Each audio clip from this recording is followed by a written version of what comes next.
Hello friends, M&C Education welcomes you in its program on quantitative aptitude.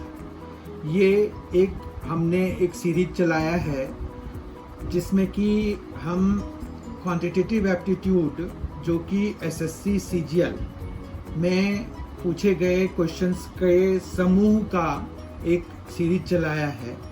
उसमें हर एक set में हम 10-10 questions को डिस्कस कर रहे हैं। वो उसी सीरीज का ये 14th सेट है। मतलब हमने 13 सेट्स ऑलरेडी कर लिए हैं ऐसे क्वेश्चंस के। मतलब हमने 130 क्वेश्चंस जो कि एसएससी सीजीएल मार्च 2020 में, जो कि मार्च 2020 में हुए थे पेपर, उसमें जो क्वेश्चंस आए थे, ऑनलाइन जो पेपर हुआ था उसमें जो क्वेश्चंस आए थे, उन्हीं क्वेश्चंस को हम डिस्कस कर रहे हैं। और 13 सेट्स ऑलरेडी हो चुके हैं और ये 14th सेट है। तो आइए आज इस 14th सेट की शुरुआत करते हैं। पहला क्वेश्चन है आज का। सुधीर ने रुपए 42,000 में एक लैपटॉप और रुपए 8,000 में एक स्कैनर कम प्रिंटर खरीदा। उसने 10% के लाभ पर लैपटॉप और 5% के लाभ पर स्कैनर कम प्रिंटर को बेच दिया। उसका लाभ प्रतिशत क्या है, ये हमें पता करना है।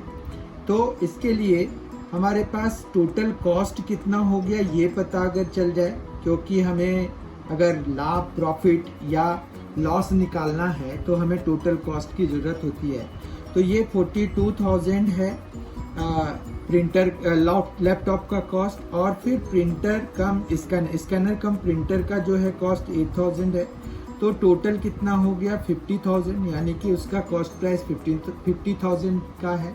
उसके बाद उसको ये जो उसने लैपटॉप को 10% के प्रॉफिट पे बेचा है, तो उसने यानी कि उसको 4,200 पे बेच दिया। जबकि इसको 5% के प्रॉफिट पे बेचा तो ये 400 बेच दिया। तो उसका जो सेलिंग उसका जो लाभ है, वो टोटल जो प्रॉफिट है वो 4,600 मतलब 4,600 का हो गया। परसेंटेज टर्म में 4,600 बाय 50,000 इंटू 100 कर देते हैं। इसी तरह से हम परसेंटेज निकालते हैं। तो ये 2 जीरोज हम इधर से कैंसिल, ये 2 जीरोज हम इधर से कैंसिल। अब 46/5 जब हम डिवाइड कराएंगे तो हमें क्या मिलेगा, ये मिलेगा 9, 5 9 से 45, 1 रिमाइंडर बचा और ये 5। तो 9 and 1/5% जो है उसका प्रॉफिट हुआ। तो वो उसका लाभ प्रतिशत जो है वो 9 and 1/5% है। ऑप्शन वाइज 4th ऑप्शन हमारा करेक्ट। सेकेंड क्वेश्चन है, चीनी की कीमत में 20% की वृद्धि की गई है। चीनी की खपत में कितने प्रतिशत की कटौती की जानी चाहिए जिससे चीनी पर हुए व्यय में कोई अतिरिक्त वृद्धि ना हो। ये क्वेश्चन बड़ा ही इंटरेस्टिंग होता है और ऐसे क्वेश्चंस हमें पूछे जाते हैं। अब ये अगर 20% की उन्होंने वृद्धि कर दी है, ठीक है, तो हम ये मानते हैं कि पहले जो है 100 रुपये खर्च होता था, अब जो है कितना उसका दाम बढ़ गया, 120 रुपये हो गया। लेकिन हमें कितना खर्च करना है, 100 रुपये ही करना है। मतलब हम ये मान रहे हैं कि जो चीनी पर व्यय होता था पहले, वृद्धि करने से पहले वो 100 रुपये का था। अब वृद्धि के बाद तो वो 120 रुपये का हो जाएगा अगर खर्च हम उसमें कम नहीं करेंगे, कटौती नहीं करेंगे तो अब ये है कि 100 में तो हमें कुछ इस तरह का काट छाट करना पड़ेगा। तो टोटल हमारा जो काट छाट होगा वो होगा 100/120, ठीक है। इसी तरह से हमें निकालना होता है और इनटू में 100, क्योंकि हम परसेंटेज वाइज ये देख रहे हैं। मतलब हमें जो है अब अपना जो खपत है उसको किस पोजीशन तक लाना पड़ेगा, वो इससे हमें पता चलेगा, ठीक है। तो ये हमारे पास आ गया है, ये 6 हो जाएगा और ये 5 हो गया। तो 500, फिर यहाँ पर ये 3 हो गया और ये हो गया 50। तो 250/3 हो गया। तो यहाँ पर जब हम इसको डिवाइड कराएंगे तो ये आ रहा है 83 and 1/3%, ठीक है। तो 83 and 1/3% पर अगर हम कंजम्पशन लेवल को, मतलब जो खपत है उसको ले आए तो फिर हमारा काम हो जाएगा, हमारे व्यय पे कोई फर्क नहीं पड़ेगा। तो टोटल जो हमारा अब वो है खपत है ये 83 एंड 1/3% होना चाहिए, यानी कि हमें जो कमी करनी है वो कमी कितने % की करनी है, कितने प्रतिशत की करनी है, तो वो है 16 एंड 2/3, ठीक है ना। क्योंकि 100% में हम अगर 83 एंड 1/3% को माइनस कराएंगे तो 16 एंड 2/3% आ जाता है। तो ये ऑप्शन वाइज हमारे पास फर्स्ट ऑप्शन करेक्ट है। थर्ड क्वेश्चन है आज के लिए, दो स्टेशनों ए और बी के बीच की दूरी 428 किलोमीटर है। तो इसके लिए हमें यहाँ पर जैसे एक फिगर बना लेते हैं कि भाई यहाँ पर ए स्टेशन है, यहाँ पर बी है। दो स्टेशनों ए और बी के बीच की दूरी जो है 428 किलोमीटर है। उसके बाद एक ट्रेन 6 AM मतलब 6 AM पे यहाँ से चली और दूसरी जो है वो 6:20 पर चली, ठीक है, 6:20 AM पे चली। फिर यहाँ पर एक का जो स्पीड है वो 48 किलोमीटर पर आवर है और दूसरे की स्पीड जो है वो है 55 किलोमीटर पर आवर, ठीक है। तो अब बात ये है कि ये 20 मिनट में ऑलरेडी कुछ तो डिस्टेंस कवर कर चुकी होगी ना ये वाली जो ट्रेन है। तो ये 20 मिनट में कितना कवर कर ली, उसके लिए हम इसको ऐसे कर लेते हैं, ये 20 मिनट और उसको आर में चेंज कर लिया तो डिस्टेंस हमारा किलोमीटर में निकल आएगा। ये आ गया हमारे पास 3, तो यानी कि 16 किलोमीटर ये ऑलरेडी कवर कर चुका। तो अब जो है जब ये गाड़ी, ये ट्रेन बी ट्रेन जो है जब अपने स्टेशन से खुल रही है तो उस समय तक ये ऑलरेडी 16 किलोमीटर कवर कर चुकी है। तो अब उन दोनों ट्रेन्स के बीच में ऑलरेडी जो डिस्टेंस बचा हुआ है वो 428 माइनस 16 यानी कि 412 किलोमीटर्स बचा हुआ है, ठीक है। अब इसी 412 किलोमीटर्स को जब वो दोनों मिलके कवर कर लेंगे तो ट्रेनें आपस में मिल जाएंगी, ठीक है। तो यानी कि यहाँ पर 412, फिर जो कंबाइंड स्पीड है दोनों वो उनको फिल अप करने में, वो डिस्टेंस कम करने में यूज होगा। तो कंबाइंड स्पीड मतलब 48 एक है और दूसरा है 55, ठीक। तो 412 बाय ये आ जाएगा आपका 3 और ये आ गया 103। तो ये 4 आवर्स में मिल जाएंगे, ये 4 आवर्स टाइम आवर्स में आ गए। ये किलोमीटर है, ये किलोमीटर पर आवर्स में है, ये दोनों मिलके। तो हमारे पास 4 आवर्स। अब ये 6:20 पे दोनों, मतलब अब जो हम कंसीडर कर रहे हैं कि 6:20 पे चले, तो दोनों 6:20 पे चलो तो 4 घंटे बाद मतलब 10:20 पे 10:20 AM पे वो आपस में फिर मिल जाएंगे। मतलब ये है कि ये ट्रेनें किस समय पर आपस में मिलेंगी, तो 10:20 AM पे। और ऑप्शन वाइज सेकेंड ऑप्शन हमारा करेक्ट है। आज का फोर्थ क्वेश्चन बहुत ही आसान है। उसमें हमें एक अलजेब्रिक एक्सप्रेशन दिया हुआ है 2x + y का होल क्यूब। अगर हम इसको खोलें तो ये हो जाता है 8x³ + y³ + 3 × 2x × y × 2x + y। ये हमने एक +b होल क्यूब को खोला तो हमारे पास 8x³ + y³ प्लस ये 6xy × 2x + 6xy × y, ठीक है। तो फाइनली हमारे पास 8x³ + y³ प्लस ये 12x² y + 6xy² हो गया। अब ये कह रहे हैं कि x² का गुणांक चाहिए, मतलब कोफिशिएंट चाहिए। x² वाला जो कि कोई भी टर्म जिसमें कि x² है वो यही है। इसमें से अगर x² को हटा देते हैं तो हमारे पास 12y मिलता है।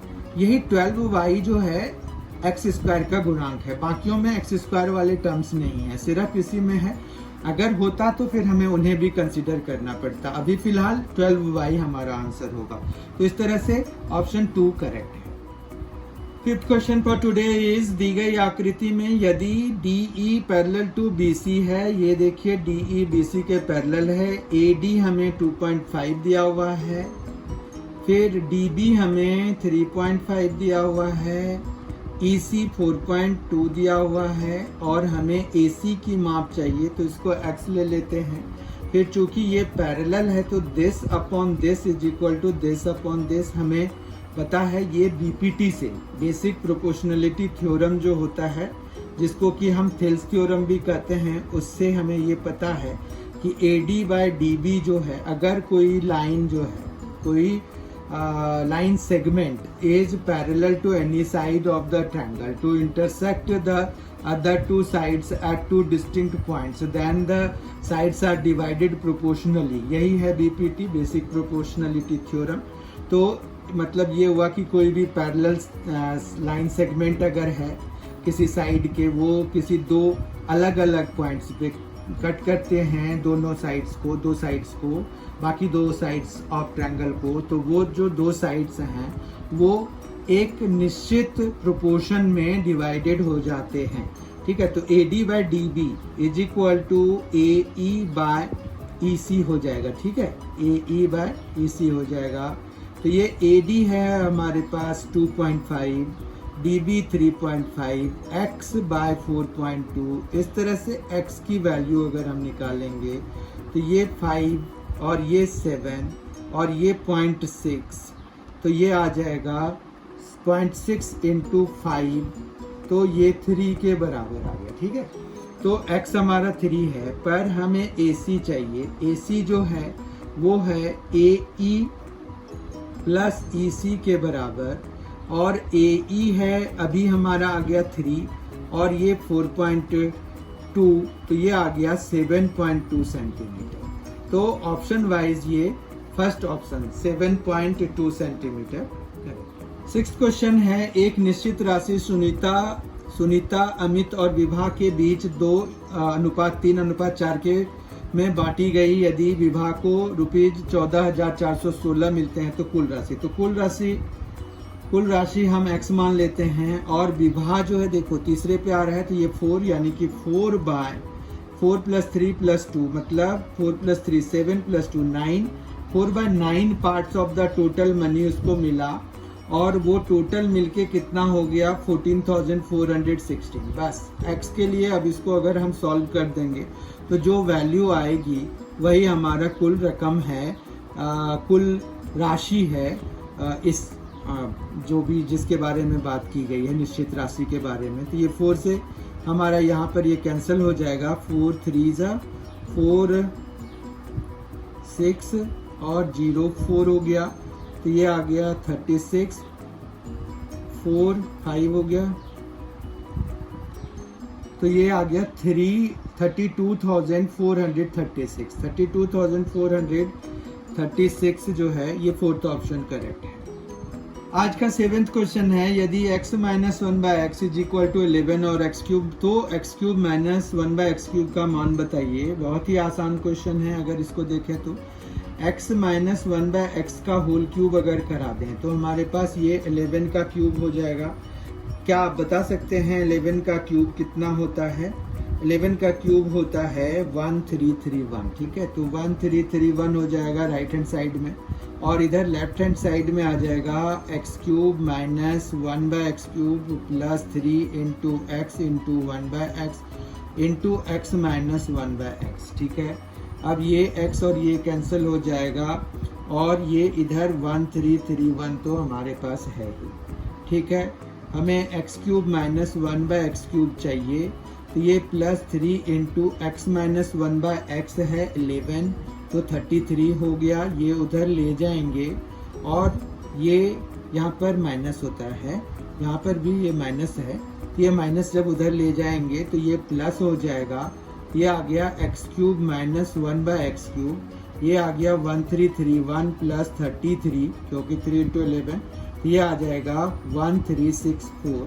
ऑप्शन वाइज अगर देखें तो fourth option 1364 fourth option correct है. 8th क्वेश्चन देखने में बेशक बड़ा है, पर ये है बहुत आसान. यहाँ पर अगर आप पूरा अगर देखें, कंसिडर करें, तो ये x² और ये y² अगर हम सपोज कर लें तो x² माइनस y² के बेसिस पे ये खुल जाएंगे, और हमारे पास a + b + c minus d और plus a - b - c + d. एक तो ये, फिर दूसरा आ जाएगा a + b + c - d, और फिर minus a minus b minus c plus d. ठीक है, इतना समझ में आ गया। अब जो है अगर इधर देखें तो प्लस है बीच में, तो जो अपोजिट साइन वाले हैं वो कैंसिल हो जाएंगे। इस तरह से ये 2a बचे रह गए, तो ये जो है 2a हो जाएगा। और फिर इधर अगर देखें तो हमारे पास सेम साइन वाले कैंसिल हो जाएंगे, यानी कि यहाँ a कैंसिल हो जाएगा, b की जगह पे 2b आ जाएगा, फिर c की जगह पे 2c आ जाएगा, प्लस में आएगा माइनस d माइनस, तो माइनस 2d आ जाएगा। ठीक है, 2 अब कॉमन निकाल के बाहर कर देते हैं, तो ये 4a फिर b c और माइनस d हो जाएगा। ठीक है, तो इस तरह से अगर ऑप्शन वाइज देखें तो 4a b plus c minus d हमें चाहिए, 4a b plus c minus d, first option is correct. 9th question को ध्यान से देखिए, ये है cos 0 degree, cos 30 degree, cos 45 degree, cos 60 degree और cos 90 डिग्री। बस ये cos 90 डिग्री से मल्टीप्लाई हो रहे हैं ना ये बाकी सारे, और cos 90 डिग्री कितना होता है, 0 होता है, तो ये टोटल इंटायर कितना हो जाएगा, 0 हो जाएगा। इस तरह से फर्स्ट ऑप्शन हमारा करेक्ट हो जाएगा। इसको अगर लिख के भी देखना चाहते हैं तो हम जो है ऐसे कर सकते हैं कि cos 0 1 होता है, cos 30 डिग्री कितना होता है, √3/2, cos 45 इज 1/√2, cos 60 is 1/2 और cos 90 0. Ultimately it is 0, so it will be 1. First option, that is 0, will be correct.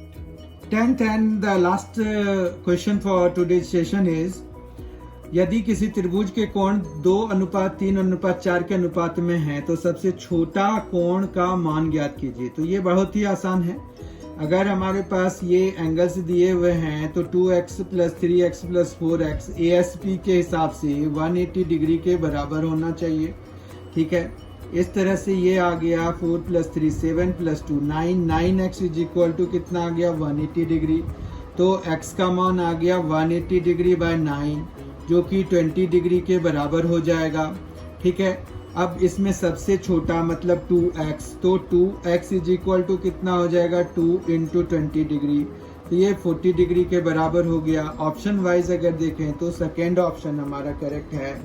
तो इस तरह से आज का ये सेट अब समाप्त होता है। हमने आज के सेट में 10 और क्वेश्चंस डिस्कस कर लिए, जो कि मार्च महीने में जो SSC CGL staff selection commission, मतलब उनका जो संयुक्त स्नातक स्तरीय परीक्षा हुआ था SSC CGL, जो कि मार्च के महीने में हुए थे ऑनलाइन मोड में, तो उनके ये सारे क्वेश्चंस हैं। ये सारे क्वेश्चंस, ये अभी सीरीज चलेगा हमारे पास, अभी इस सीरीज के और भी सेट्स आने बाकी हैं। तो थैंक यू, बहुत अच्छे से आप लोग पार्टिसिपेट कर रहे हैं इसमें, तो थैंक यू सो मच। आप लोगों को इस तरह से ही ध्यान देकर अगर आप करते रहेंगे तो कहीं कोई दिक्कत नहीं आएगी। आपको क्वांटिटेटिव एप्टीट्यूड के लिए तो सोचने की और कहीं जाने की ज़रूरत नहीं पड़ेगी। आप लोगों ने बहुत ध्यान दिया है इस पर। इस तरह के और भी सीरीज़ हम लेकर आएंगे, और अभी तो ये सीरीज चलेगा। तो thank you for being with us, thanks a lot.